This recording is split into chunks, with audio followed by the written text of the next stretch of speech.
আসসালামু আলাইকুম। আরও একটি নতুন ভিডিও নিয়ে চলে এসেছি আপনাদের মাঝে। আশা করছি আপনারা সবাই অনেক ভালো আছেন। আজকে আপনাদেরকে তৈরি করে দেখাবো ইনস্ট্যান্ট নুডলসের পাকোড়া রেসিপি। খুবই স্বল্প সময়ে আর অল্প উপকরণে নুডলসের পাকোড়াটি তৈরি করা যায়, আর খেতে তো ভীষণ মজা। আশা করছি রেসিপিটি আপনাদের কাছে অনেক ভালো লাগবে।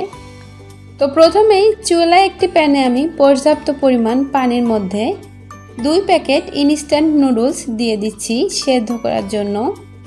আর এখানে কিন্তু যে কোনো ধরনের নুডলসই ব্যবহার করা যাবে। তো নুডলস একটু ছোট ছোট টুকরো করে দিয়েছি, আর নুডলসের সাথে থাকা ইনস্ট্যান্ট মশলাটাও আমি 2 প্যাকেটই ব্যবহার করছি।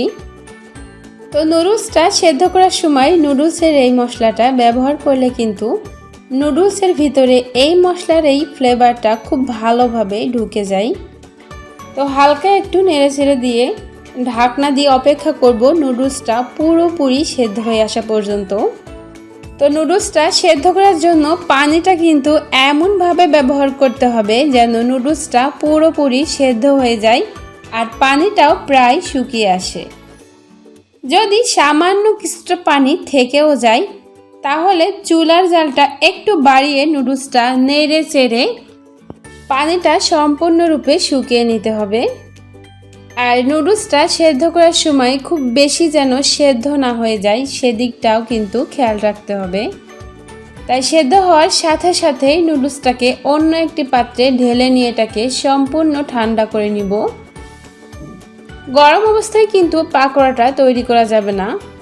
এখন পাকোড়াটা তৈরি করার জন্য এখানে রুম টেম্পারেচারে থাকা 2টা ডিম ভেঙে নিচ্ছি।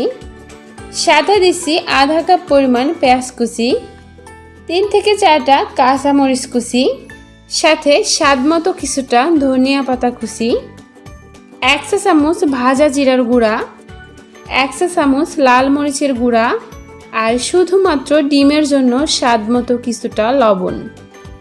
নুডলসের জন্য লবণ কিন্তু প্যাকেট মশলাই দেওয়া ছিল, তারপরেও লবণ আর ঝালটা কিন্তু নিজেদের স্বাদমতো অ্যাড করতে হবে। এবারে সব কিছু একসাথে খুব ভালোভাবে মাখিয়ে নিতে হবে। তবে মাখানোর জন্য খুব বেশি চেপে চেপে বা চটকিয়ে মাখানো যাবে না, এতে কিন্তু পেঁয়াজ থেকে পানি বেরোতে শুরু করবে। আর হ্যাঁ, পেঁয়াজ মরিচ কিন্তু আগে থেকে লবণ দিয়ে মাখিয়ে না রাখাই ভালো, তাতে পেঁয়াজটা বেশি নেতিয়ে যায় আর পানিও বেরোতে শুরু করে। এবার ভালোভাবে পাকোড়ার বাইন্ডিংসটা তৈরি করার জন্য দিচ্ছি কিছুটা কর্নফ্লাওয়ার।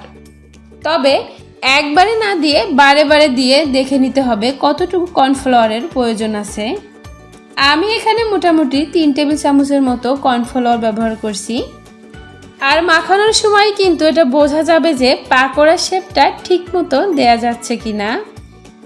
একটু নরম নরম থাকবে, এগুলোকে এভাবে গুছিয়ে নিয়ে হাতের মুঠোতে করে সরাসরি তেলে ছেড়ে দিতে হবে। তো পাকোড়াটা অ্যাটলিস্ট অর্ধেক পরিমাণ ডুবে থাকতে পারে এমন পরিমাণ তেল প্যানে হালকা মিডিয়াম গরম করে পাকোড়াগুলো ছাড়তে হবে। আর চুলার জালটা থাকবে মিডিয়াম লোতে। যেহেতু নুডলসটা আগে থেকেই সেদ্ধ করা, তাই এটা ভাজতে কিন্তু খুব বেশি সময় লাগে না। তবে তাই বলে চুলার জালটা বেশি বাড়িয়ে দিয়ে ভাজা যাবে না।